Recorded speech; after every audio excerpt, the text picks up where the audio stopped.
Assalamualaikum student, this is Sir Faisal Kaisar from SSAT Degree College first year accounting. Cash book हमारे पास chapter है और हमारे पास lecture है, आज का न्यू लेक्चर है। ठीक है, सो हम लोग कैश बुक काफ़ी पढ़ चुके हैं। उम्मीद करता हूं कि आप लोगों को कैश बुक समझ आ रहा होगा। आज के लेक्चर में भी हमारे पास क्वेश्चन है। क्वेश्चन थोड़ा सा लेंथी क्वेश्चन है हमारे पास इस दफ़ा, और उसमें बहुत सारी ट्रांजैक्शंस हैं। ठीक है, उन सारी ट्रांजैक्शंस को हम लोग देखेंगे। कैश बुक हम लोगों ने डिस्कस किया है कि हमारे पास जितनी भी कैश से रिलेटेड ट्रांजैक्शंस हैं वो सारी कैश से रिलेटेड हम ट्रांजैक्शंस रिकॉर्ड करते हैं। ठीक है, सम टाइम ऐसा होता है कि वो कंफ्यूज करने के लिए आपको कुछ ऐसी ट्रांजैक्शंस दे देते हैं कि जिसमें लाइक के उन्होंने कोई चीज़ सेल की और सेल करने के बाद उन्होंने कुछ पैसे उन्होंने कैश पे रिसीव कर लिए और कुछ जो है उन्होंने उधार कर लिया। ठीक है, तो हम लोग करते क्या है कि हम लोग दोनों ट्रांजैक्शन रिकॉर्ड कर देते हैं, जो कि गलत है। हमें क्या करना होता है, वो ट्रांजैक्शन जो हमारी सिर्फ कैश बुक से रिलेटेड ट्रांजैक्शन है, हम सिर्फ उसे ही क्या करेंगे, रिकॉर्ड करेंगे। बाकी ट्रांजैक्शन को जब वो बाद में, जैसे आप बाद में कहीं से रिसीव करोगे तो फिर डेफिनेटली फिर लिखोगे, लेकिन एट द टाइम जो आपने कैश पे काम किया है सिर्फ उसे ही हम लोग क्या करेंगे, रिकॉर्ड करेंगे। बाकी ट्रांजैक्शंस को रिकॉर्ड नहीं करेंगे हम लोग। ठीक है, सो ये बहुत जिसे कहते हैं क्वेश्चन मतलब अकाउंटिंग में यूज़ होता है। बहुत सारी कंपनीज इसे यूज़ कर रही होती हैं ताकि उनके लिए काम में क्या होता है, आसानी होता है। ठीक है, अच्छा ज़्यादा लेंथ में नहीं करते क्योंकि एनुअल अगर बात करें तो एनुअल में तो बहुत लंबी कैश बुक हो जाएगी। ठीक है, मोस्टली क्या कर रहे होते हैं, हमारे पास भी जो क्वेश्चन होते हैं वो किस पे होते हैं, सारा मंथ बेस पे होते हैं। ठीक है, एक मंथ में जितने भी काम हो गया तो डेफिनेटली वो सारी ट्रांजैक्शन क्या कर लेंगे, इसमें वो रिकॉर्ड करेंगे। ठीक है, बाकी चीज़ों को वो क्या कर देंगे, खुदाफिज कर देंगे हमारे पास से। ठीक है, सो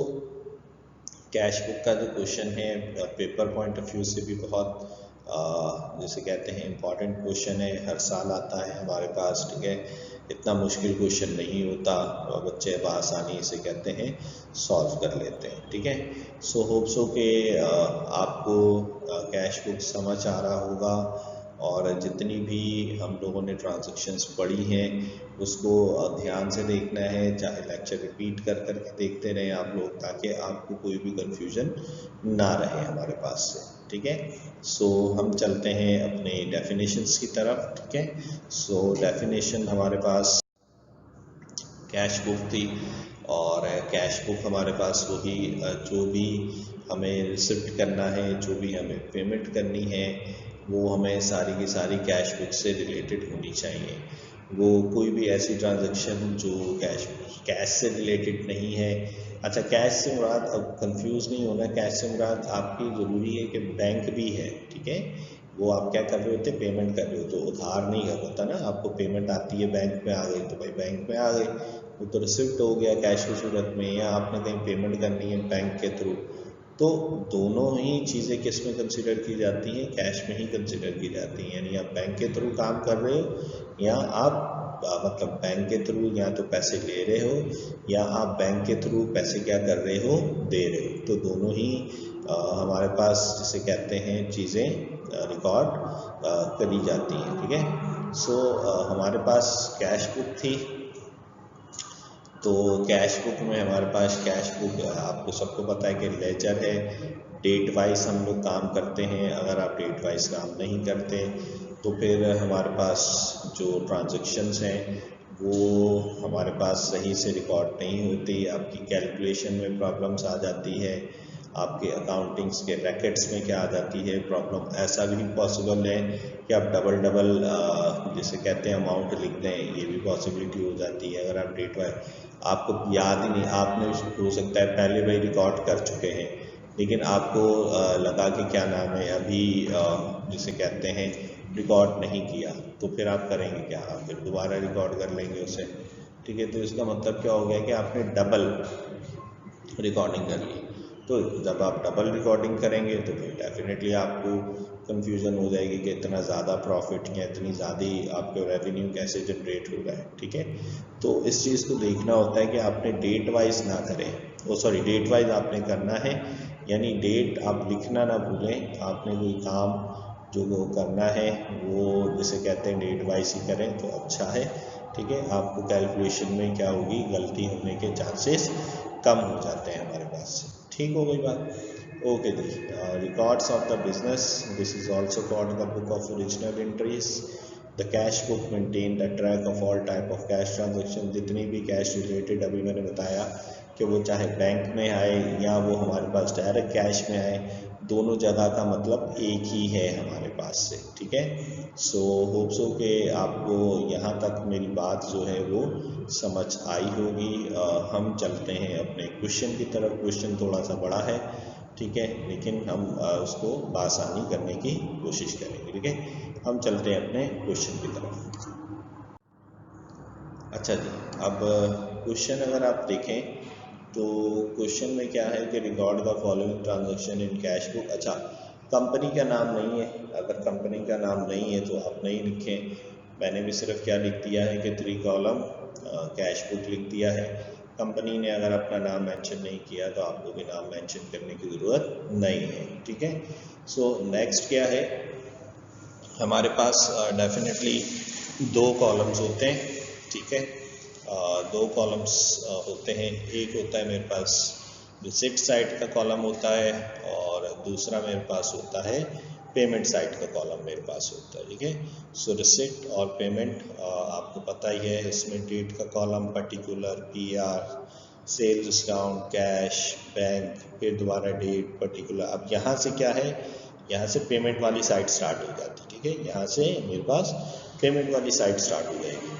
सो कॉलम वही करना है, date, particular, PR, purchase discount, cash और मेरे पास बैंक। ये मेरे पास कॉलम्स है हमारे पास, ठीक हो गई बात। सो हमारे पास जो क्वेश्चन है उसको हम लोग देख लेते हैं कि हमारे पास क्वेश्चन में वो क्या पूछना, मतलब हमसे क्या कैलकुलेशन करवाना चाह रहे हैं, ठीक हो गई बात। ओके जी, तो यहाँ पर क्या है मेरे पास कि अप्रैल 1 में Asim brings 15,000 cash and deposited 25,000 into the bank to start his business. अब ये हमारे पास कोई आसिम भाई है, भाई आसिम भाई चाह रहे हैं कि वो बिजनेस स्टार्ट कर लें, ठीक है। अच्छा, अब बिजनेस स्टार्ट करने के लिए डेफिनेटली वो क्या कर रहा है कि वो कुछ पैसे लेके आ रहा है।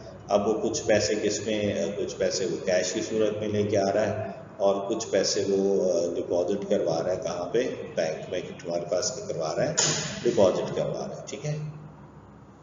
तो ये उसने स्टार्टिंग में हमें क्या करा है, उसकी बातें बता दी है, ठीक है। अच्छा, अब नेक्स्ट क्या है कि एक चीज़ मैंने लास्ट लेक्चर में भी आपने देखा होगा कि यहाँ पे कभी बैलेंस बीडी लिखा होता है और कभी जो है वो कैपिटल लिखा होता है।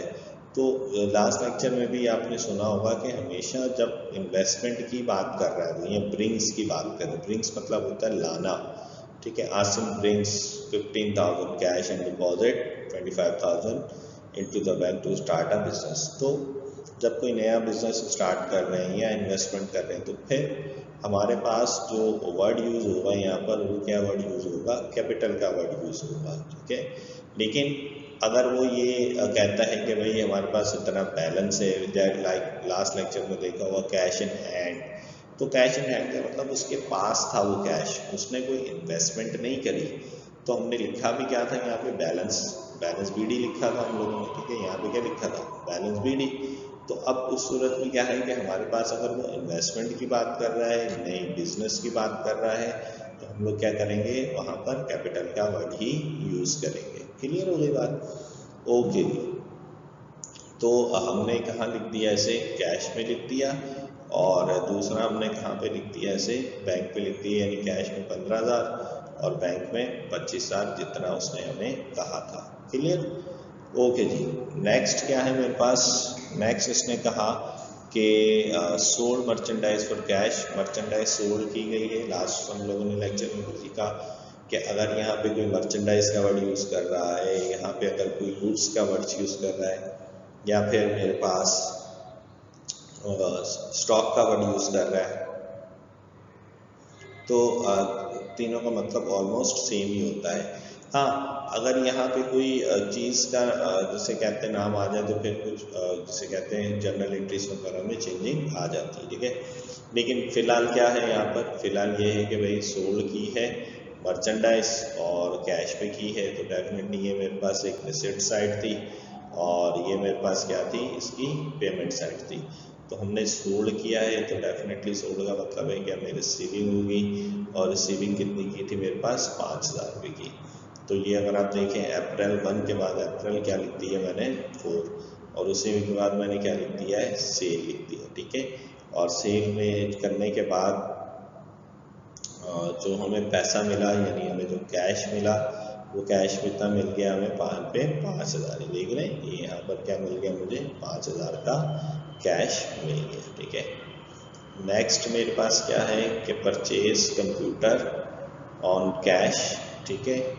10,000 रुपये का कंप्यूटर ख़रीदा है। अगर यहाँ पे सिर्फ परचेज मर्चेंडाइज होता तो मैं सिर्फ यहाँ पे परचेजेस लिखता। अब अगर यहाँ पे उसकी पर्टिकुलर अगर चीज़ का नाम आ गया है, ठीक है, या किसी भी उसके काम के सिलसिले में अगर कोई मतलब चीज़ का नाम आ गया, इक्विपमेंट आ गया, बिल्डिंग आ गई, लैंड आ गया, ठीक है, तो आप उस पर्टिकुलर चीज़ का नाम मेंशन करेंगे। लेकिन अगर कुछ उसने परचेज का वर्ड या गुड्स का, यानी परचेज गुड्स या परचेज मर्चेंडाइज, तो फिर आप परचेज का ही वर्ड यूज़ करेंगे, ठीक हो गई बात। सो इसने कितने का ख़रीदा है, परचेज कंप्यूटर ऑन कैश 10,000 रुपये का। यहाँ पे आ गया हमारे पास कंप्यूटर, और कंप्यूटर के बाद अप्रैल यहाँ पे 7 तारीख लिख दी, और पेमेंट किस पे करी है इसने, कैश पे, तो इसलिए हम लोगों ने यहाँ पे क्या लिख दिया, कैश लिख दिया 10,000। नेक्स्ट मेरे पास क्या है, receive a cheque from a customer for 3,200 after allowing 20% cash discount, जो कि बन रहा है कितना, उसने कहा कि 800 है, ठीक है। अच्छा, कब समटाइम ऐसा भी हो सकता है कि वो हमें डिस्काउंट ना निकाल के दे, सिर्फ हमें परसेंटेज दे दे, तो हम क्या करेंगे कि उस परसेंटेज को ही हम लोग क्या करेंगे, कैलकुलेट कर लेंगे, ठीक है। सो ये हम लोगों ने इस तरह इसको कैलकुलेशन कर लेंगे, ठीक हो गई बात। सो अब इसको हम लोगों ने क्या कहा, इसने कहा था receive a cheque from a customer 3200 का कोई हमने चेक जो है वो क्या करा है, रिसीव करा। जब चेक रिसीव करने से हम लोगों ने पहले डिस्कस कर लिया है कि चेक रिसीव करने से मतलब क्या है यहाँ पर, कि आपको पैसे मिल रहे हैं, बैंक में जमा नहीं करवाया, चेक रिसीव हो गया। रिसीव का मतलब मैं किसी भी जगह पे जाऊँगा वो कैश करवा दूँगा, यानी वो जो आपको रिसीव हुआ है वो चेक का मतलब वो आपको कैश ही रिसीव हुआ है, ठीक है। कितने का रिसीव हुआ है जी, वो हुआ है हमें 3200 रुपये का, और साथ में मैंने यहाँ पे क्या लिख दिया, 800 का डिस्काउंट, ये लिखा हुआ, ये लिखा हुआ ना आफ्टर, आफ्टर मतलब बाद में, ठीक है, मतलब जो पैसे रिसीव हुए हैं, जो रिसीव हुए हैं उसके बाद, ठीक है। रिसीव कितने हुए, रिसीव तो हुए हैं 3200, तो इसका मतलब क्या हुआ कि हमारे पास 800 का क्या हो गया है डिस्काउंट, और डिस्काउंट जो कि 20% है, वट एवर जो भी हमारे पास अमाउंट थी, तो मैंने 3200 रुपये लिख दिया कि हमें कैश आ गया, और 800 का क्या आ गया, हमें डिस्काउंट मिल गया, ठीक है। That is called the account receivable, और इसकी डेट क्या रख दी हम लोगों ने, 14 तारीख, क्लियर है, ओके जी। सो नेक्स्ट हमारे पास क्या है, अप्रैल 17, deposit the check receive on April 14। अब ज़रा नोटिस कर रहे हैं, कह रहे हैं कि जो 14 अप्रैल को चेक रिसीव किया था ना, ये देख रहे हैं 14 अप्रैल को हम लोगों ने रिसीव किया था ना, यहाँ से चेक हम लोगों ने यहाँ पे रिसीव किया था 14 अप्रैल को, जो कि कितने का था, 3200 रुपये का, ठीक है। अब वो वही कह रहे हैं कि भाई वही आपने चेक जो है ना वो कहाँ जमा करवा दिया, आपने बैंक में जमा करा दिया, ठीक है। अब जाहिर सी बात है, मैंने बताया था कि जब आपने जमा करवाना है, डिपॉजिट करवाना है, तो आप कहाँ जाएंगे, सबसे पहले पेमेंट साइड पे जाएंगे, ठीक हो गई बात। अब पेमेंट साइड में क्या है कि हम लोग जिसे कहते हैं, सबसे पहले 17 तारीख डेट लिख दी, हम जाएंगे कहाँ, बैंक में, और बैंक में जाके वही जो मुझे यहाँ पे मिला हुआ था ना कैश, ठीक है, यानी चेक की सूरत में क्या था, वो कैश ही था एक तरह से। वो बैंक में जाऊंगा और बैंक वालों को क्या दूंगा, मैं वो कैश दूंगा, कितना, 3200 रुपये का। बैंक जाऊंगा और बैंक में जाके क्या दूंगा, उन्हें कैश दूंगा, यानी पेमेंट साइड की तरफ ना, बैंक तो एक तरह से पेमेंट दे रहे होते उसको, तो वे बैंक में जाएंगे, उसको कैश दे दिया 3217। यहीं पे आ जाए सेम इसी में 17 तारीख को रिसीविंग साइड। रिसीविंग साइड क्या हो गया कि कैश आया है, लेकिन वो कैश किस शक्ल में आया है, वो मेरे पास आया है बैंक की सूरत में। मेरे पास कैश आ गया है लेकिन वो बैंक की सूरत में आया है, यानी देख रहे हैं ये जो मेरे पास कैश था वो कहाँ ट्रांसफ़र हो गया, मेरे बैंक में ट्रांसफ़र हो गया। और यहाँ क्या है, कैश। इधर भी क्या लिख दिया मैंने, सी, और दूसरी तरफ भी क्या लिख दिया मैंने, सी, यानी ये दोनों, यानी ऐसी ट्रांजैक्शन जो रिसिप्ट और पेमेंट में एक ही वक्त में दोनों जगह रिकॉर्ड हो रही होती हैं, तो उसको हम लोग सी यानी कॉन्ट्रा हम लोग रिकॉर्ड करते हैं, लाजमी रिकॉर्ड करते हैं। क्लियर हो गई बात? अच्छा जी, अब हमारे पास जैसे कहते हैं चेक डिपॉजिट हो गया है। अब 21 तारीख, ठीक है, 21 तारीख को क्या कह रहा है, purchase a personal phone card by the owner for his personal use for cash 500 का। भाई कोई ऑनर है, ऑनर ने उसने कहा कि भाई पर्सनल यूज़ के लिए उसने फ़ोन कार्ड ख़रीदा है, यानी उनके पास कोई प्रीपेड सिम थी जो उससे 500 रुपये वाला क्या ले लिया, उसने कार्ड खरीद लिया, ठीक है। सो हमारे पास जैसे कहते हैं अब ये क्या है, पर्सनल यूज़ है। पर्सनल यूज़ से मतलब क्या है, यहाँ पे ड्राइंग आ गई है। ड्राइंग का लास्ट लेक्चर में भी हमने डिस्कस कर लिया था कि अगर वो ऑफिस यूज़ के लिए ले रहा है तो फिर तो दोनों तरफ ट्रांजैक्शंस रिकॉर्ड करेंगे, लेकिन वो सिर्फ अगर पर्सनल के लिए कर रहा है तो हम लोग सिर्फ यहाँ पर पेमेंट साइड से ही पैसे निकाल लेंगे, ठीक है। अच्छा जी, कितने थे उसके पास, 500 का कार्ड था।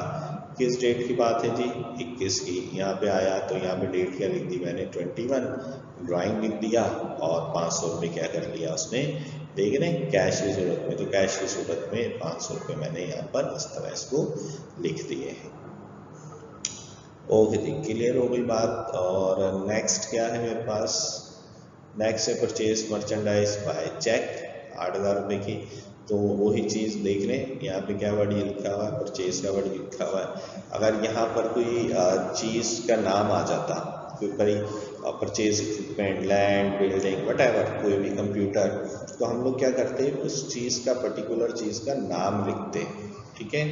लेकिन अब यहाँ पर उसने सिर्फ परचेज मर्चेंडाइज कहा है तो सिर्फ परचेज का वर्ड यूज़ आया है, यानी यूँ समझे अगर कहीं पे परचेज गुड्स स्टॉक का वर्ड आ जाए, ठीक है, तो हमारे पास ये चीज़ें जो हम लोग नाम यूज़ करते हैं वो क्या यूज़ करते हैं, परचेज का वर्ड ही हम लोग यहाँ पर यूज़ कर रहे होते हैं, ठीक है।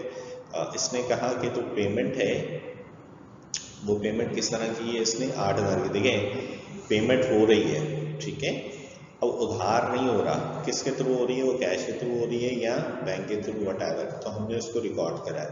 अगर तो ये कह देता है कि उधार पे खरीदा है, ऑन अकाउंट है, ऑन क्रेडिट है, ठीक है, फिर हम ट्रांजैक्शन को रिकॉर्ड नहीं करते। लेकिन अब क्योंकि इसने ये कह दिया कि चेक के थ्रू पेमेंट करी है 8000, तो चेक के थ्रू क्या कर दिया, इसको हमने इस तरह 8000 पेमेंट कर दी है। क्लियर होगी बात?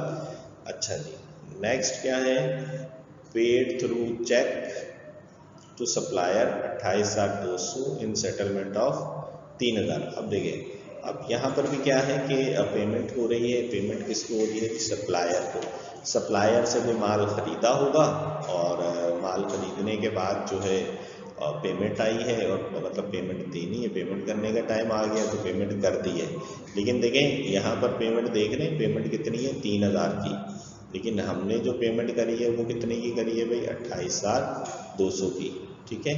तो जाहिर सी बात है यहाँ पे कोई ना कोई क्या हो गया, डिस्काउंट। अब मुझे जाहिर से पेमेंट करी है तो रिसिप्ट साइड पे तो नहीं लिखूंगा, मैं कहाँ लिखूंगा जी, पेमेंट साइड पे। किस डेट की बात है, डेट देख लेते हैं, डेट है 26, क्या आ गया 26, देख रहे हैं, अकाउंट्स पेबल। ओके जी, अगर मैं यहाँ से 3000 में से 28,020 माइनस करूँ तो डिस्काउंट कितने का आ गया जी, तो 180 का क्या आ गया, डिस्काउंट आ गया, ठीक है। और इसने क्या कहा था, पेड थ्रू चेक, चेक के थ्रू पेमेंट हो रही है, ठीक है, देख रहे हैं। यहाँ पे 2820 जो लिखा है वो कहाँ लिखा है, बैंक में लिखा है। क्यों बैंक में लिखा है, इसलिए बैंक में लिखा है कि भाई उसने कहा था कि जो पेमेंट कर रहे हैं वो पेमेंट किस में कर रहे हैं, हम लोग पेमेंट कर रहे हैं चेक के थ्रू, तो चेक के थ्रू उन्होंने पेमेंट कर दी है, ठीक है। अच्छा जी, फिर इसने क्या कहा 28 को कि भाई सोल्ड मर्चेंडाइज बेची है 3500 की और डिपॉजिट 2500 इनटू बैंक, ठीक है। ये तरह नोटिस करना है अच्छे से, देख रहे हैं हमारे पास सोल्ड मर्चेंडाइज फॉर कैश 3500, देखें यहाँ पे देखें सेल आ गया, सेल करा है तो डेफिनेटली कैश की सूरत में इसने कहा था, ये देखिए कैश की सूरत में आ गया 3500 आ गया। साथ में उसने ये कह दिया एंड डिपॉजिट 2500 इनटू बैंक, और 2500 उसने बैंक में जमा करा दिए। किस डेट की बात है, 28, ये देख रहे हैं, ये देखिए 28 तारीख को क्या हुआ कि वो उसने बैंक गई और बैंक में जाके उसने कैश जमा करा दिया। अब कैश कितना था भाई, कैश हमारे पास था 2500 जमा करा दिया। बैंक में गई, बैंक में जाके उसने क्या जमा कराया, कैश जमा करवा दिया, ठीक है। कैश जमा उसने करवा दिया, यहाँ पर आया 28 तारीख को, देख रहे हैं ये कैश आ गया और वो कहाँ आया, हमारे पास बैंक में आया, देख रहे डेट, ये तो ऊपर वाली 28 जो है ना वो सेल की है, लेकिन नीचे वाले क्या था, उसने उसी डेट को क्या करा था, बैंक में जाके कैश जमा कराया। रिसिप्ट साइड पे क्या लिखा हम लोगों ने कि कैश आ गया, और वो कैश कहाँ पे आ गया मेरे पास, वो बैंक में मेरे पास कैश आ गया। क्लियर हो गई बात। अच्छा जी, फिर हमारे पास क्या है सोल्ड मर्चेंडाइज फॉर, अच्छा ये हो गई थी।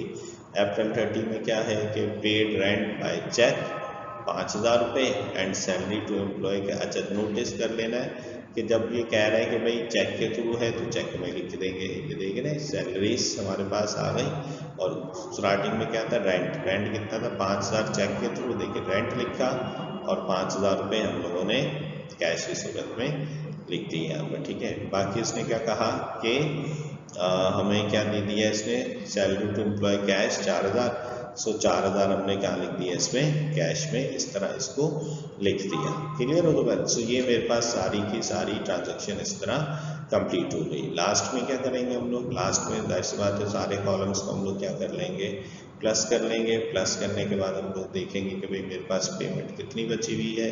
कैश में मेरे पास कोई 26,700 है, यहाँ की कैश की अमाउंट से इसमें से क्या कर देंगे, माइनस कर देंगे, तो मेरे पास कितना आ जाएगा 1500।